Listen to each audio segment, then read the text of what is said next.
ம். எல்லோருக்கும் வணக்கம். நான் இந்த பதிவை ஏன் போடுறேன் அப்படின்னா, எனக்கு ஃப்ரெண்டு ஒருத்தர் இருக்கிறாரு. அவர் ரொம்ப வருத்தப்பட்டு அழுகுறாரு.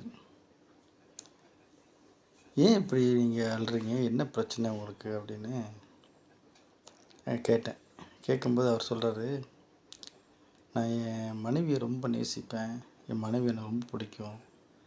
என் மனைவி எனக்கு ரொம்ப அழகா இருப்பா. எனக்கு ரொம்ப பிடிச்சவா. அதுக்காக என்ன? இதனால என்ன இருக்குது? உங்கள் மனைவியும் அழகா இருக்கிறாங்க. நீங்கள் ரசிக்கிறீங்க. ஒன்றும் பிரச்சனை இல்லையே. இதனால என்ன இருக்குது?" அப்படின்னு.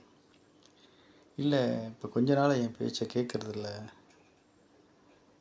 எனக்கு ரொம்ப மனசு சங்கடம் கொடுக்குது. உங்கள்கிட்ட எப்படி சொல்கிறது அப்படின்னு தெரில." அப்படின்னு சொன்னார். "சொல்லுங்கள், இதெல்லாம் தாராளமாக சொல்லுங்கள். இதில் என்ன இருக்குதுன்னு என்னால் முடிஞ்சால் உங்களுக்கு ஏதாவது சொல்ல முடிஞ்சால் சொல்கிறேன். அவ்வளோதான்னு சொல்லிட்டு சொன்னேன்." கேட்டேன். கேட்டோன்னே அவர் சொல்கிறாரு, "என் மனைவி இப்போ வந்து பார்த்தீங்கன்னா நிறையா வீடியோக்கள் போடுறா.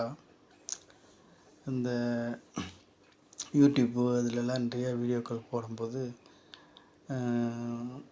ஒரு பாடல் பூரா காதல் பாடல், கட்டி பிடிச்சி பாடுற மாதிரி ஒரு ஒரு மாதிரி இப்போ பாட்டெல்லாம் இருக்குதுங்க. அந்த மாதிரி பாட்டெல்லாம் போடும்போது நிறைய ஆண்கள் வந்து அங்கே வாரியா இங்கே வாரியா அப்படிலாம் கூப்பிட்றாங்க. எனக்கு ரொம்ப கஷ்டமாக இருக்குது.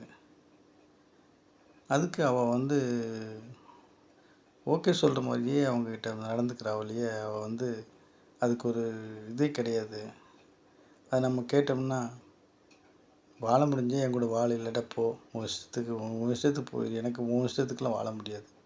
அப்படிங்கும்போது ரொம்ப மனசு கஷ்டமாக இருக்குன்னு சொல்லிட்டாரு. இதில் என்ன அப்படின்னா, அவங்கள வந்து அவர் ரொம்ப நேசிக்கிறதுனால கண்டவன்லாம் வந்து இங்கே வாங்க அங்கே வாங்க வாரியா, உனக்கு எவ்வளோ பணம் வேணும் தாரேன் அப்படிலாம் கூடும்போது என்னமோ என்ன சவலை புத்தியா என்ன புத்தியா எனக்கே தெரில. ஆனால் அப்படியெல்லாம் இருக்கிறா. அவள் போக்கும் சரியில்லை போகிற வர அப்படின்னு. கடைசியில் நான் ஃபோன் அடித்தா கூட ஃபோன் எடுக்கிறதில்ல. அதிகமாக கண்ட ஃபோன்லேயே எப்போ பார்த்தா அதிகமாக இருக்கிறா. நான் ஆஃபீஸ் போயிட்டு வந்து ஆஃபீஸ்லேருந்து கூடும்போது கூடயும் அவள் வேறு ஃபோனில் தான் இருக்கிறா. நான் என் ஃபோன் அட்டன் பண்ணுறதே கிடையாது. நான் மறுபடியும் கூப்பிட்டு கேட்டேன்னா, "ஏன் உங்கள் ஃபோன் அட்டன் பண்ணணுமா? ஏன் உங்களுக்கு வந்து நான் என்ன செய்கிறேன்னு கேட்கத்தானே நீங்கள் கூப்பிட்றீங்க? நான் அப்படி ஒன்றும் தப்பு பண்ணலையே." அப்படின்னு சொல்கிறா. அப்படின்னு சொல்லிட்டு அவர் சொன்னார். சொன்னதுனால நான் என்ன சொல்ல முடியும்னு நினைக்கிறீங்க? இந்த வீடியோ போடுறதுனால பார்த்திங்கன்னா நிறைய குடும்பங்கள் கெட்டுப்போகுது.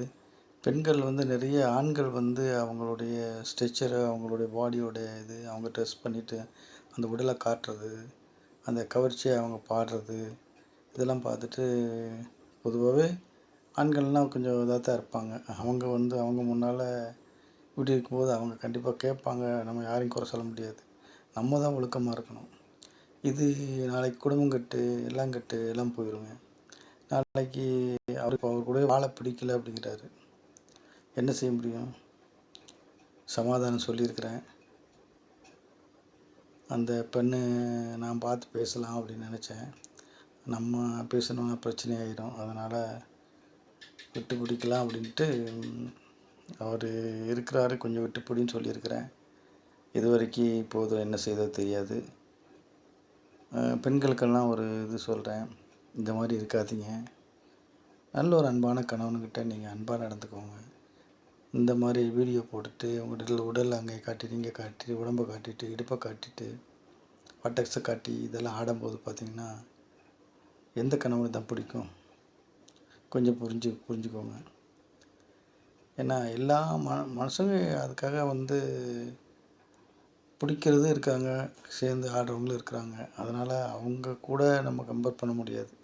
சரியா? நல்ல கணவன்கிட்ட நீங்கள் அன்பாக இருக்கிறத மட்டும் கற்றுக்கோங்க. இந்த மாதிரி இது எப்படி சொல்கிறதுன்னா, ரஜினிகாந்த் சொல்கிறார்ல, பெண்ணுனா பெண்ணு மாதிரி இருக்கணும் அப்படின்னு. அந்த மாதிரி இருக்க கற்றுக்கோங்க. ஒரு குறிப்பிட்ட காலம் அது இருக்க சினிமாவில் நடிக்கிறாங்க, அது செய்கிறாங்க, எல்லாம் செய்கிறாங்க அப்படின்னா, அதுக்காக வந்து நம்மளும் ஆடக்கூடாது. சரியில்லை. சரியா? அவர் எவ்வளோ மனசு கஷ்டப்படுறாரு, வேதனைப்படுறாரு, கண்ணீர் எங்கேருந்து வருதோ தெரியாது. மட மட மட மடன்னு கண்ணீராக வருது. அழுகுறாருங்க. அதனால் இது யார் கேட்குறவங்களாலும் சரி, பதிவு இந்த அதை அவங்களே பார்த்தாலும் சரி, என் ஃப்ரெண்டுடைய இதுக்கு நான் பேசுகிறேன். சரி, நீங்கள் கொஞ்சம் கேட்டு அவள் கணவன்கிட்ட வாழ்கிறதுக்கான நல்ல ஒரு வாழ்க்கையை அவ கூட வாழுங்க. ஆனால் வீணாக அடிச்சிடாதீங்க. நல்லா வேலை பார்க்குற மனுஷன், அன்பான மனுஷன், உங்களுக்கு நிறைய உதவி செய்யக்கூடியவர், கேட்டதெல்லாம் வாங்கி கொடுக்கக்கூடியவர். உங்களுக்கு பொதுவாக சொல்லப்போனால் அவர் உங்கள் காலுக்கு செருப்பாக இருக்கிற மாதிரி இருக்கிறாரு. நீங்கள் மறுபடியும் அவங்கள அப்படி பயன்படுத்தாதீங்க. ரொம்ப அன்பான மனுஷனாக குடும்பத்தில் குழந்தையில பெற்றுட்டு இப்படி இருக்க வேண்டாம். சரியா? ஓகே. எல்லாருக்கும் ஒரு அன்பான வேண்டுகோள். சரி,